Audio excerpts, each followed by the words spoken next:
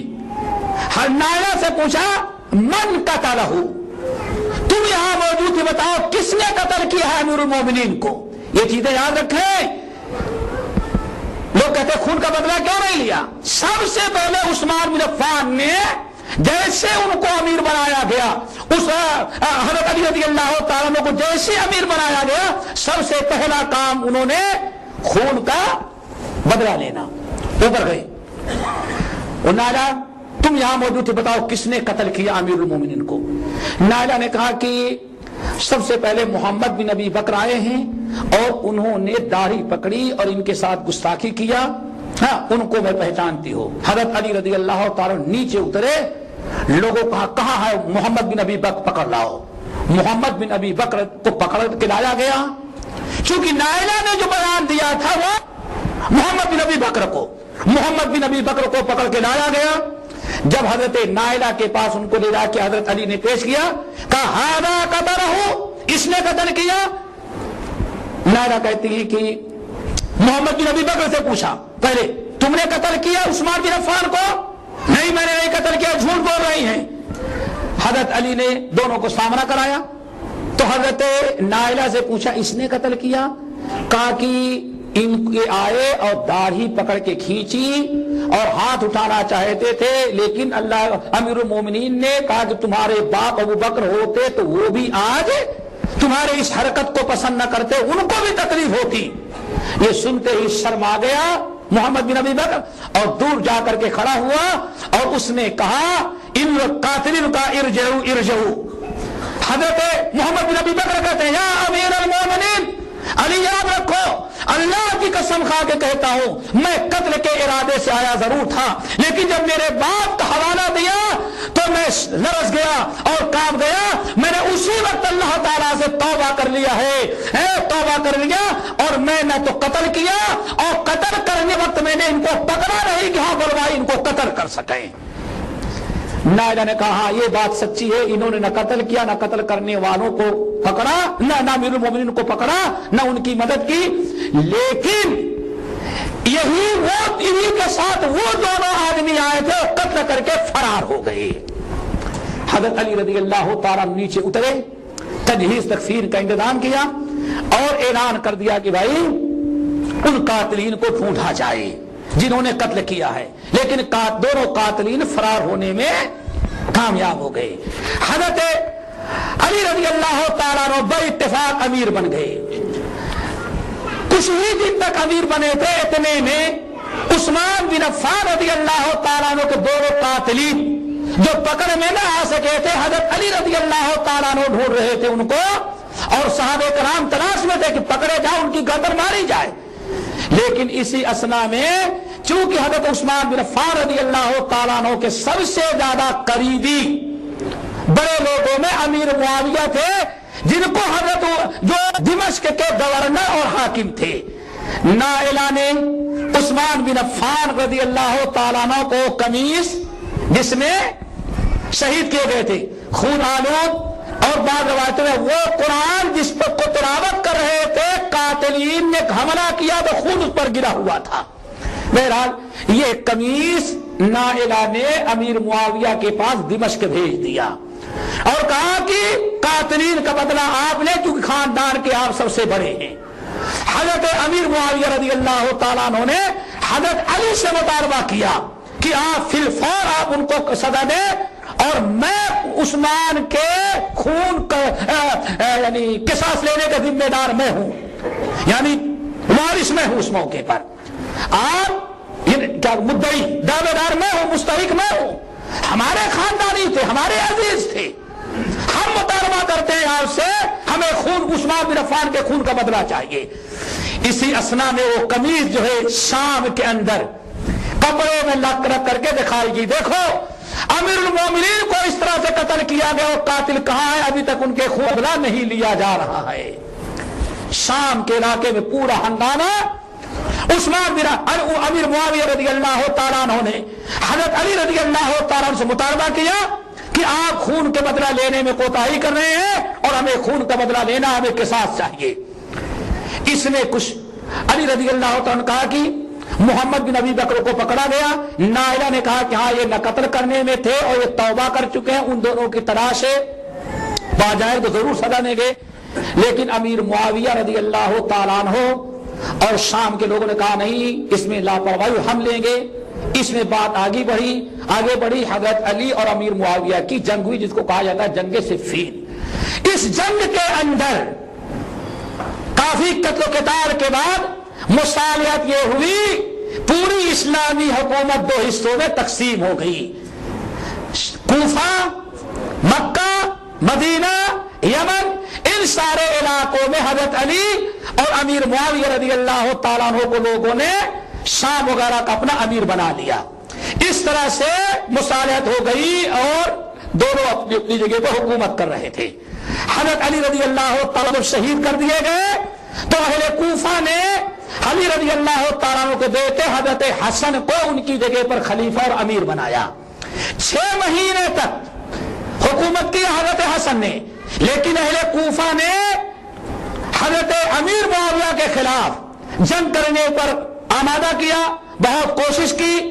حضرت حسن رضی اللہ تعالیٰ عنہ نے ایک بڑی سے فوج تیار کیا اور امیر معاویہ کی طرف روانہ ہوئے شام کی طرف۔ امیر معاویہ کو پتا چل گیا، ادھر سے وہ بھی ایک بڑی فوج لے کر کے مقابلے کے لیے آئے، لیکن جب فوجیں دونوں قریب ہوئی تو امیر معاویہ رضی اللہ تعالیٰ نے مصالحت کا پیغام بھیجا اور حضرت حسن نے مصالحت پر رضامندگی ظاہر کی اور کہا کہ ایسا ہے کہ میں دستبردار ہو جاتا ہوں، آپ پوری دنیا کے مسلمانوں کے امیر تنہا رہیں گے۔ یہ سارا جھگڑا ختم۔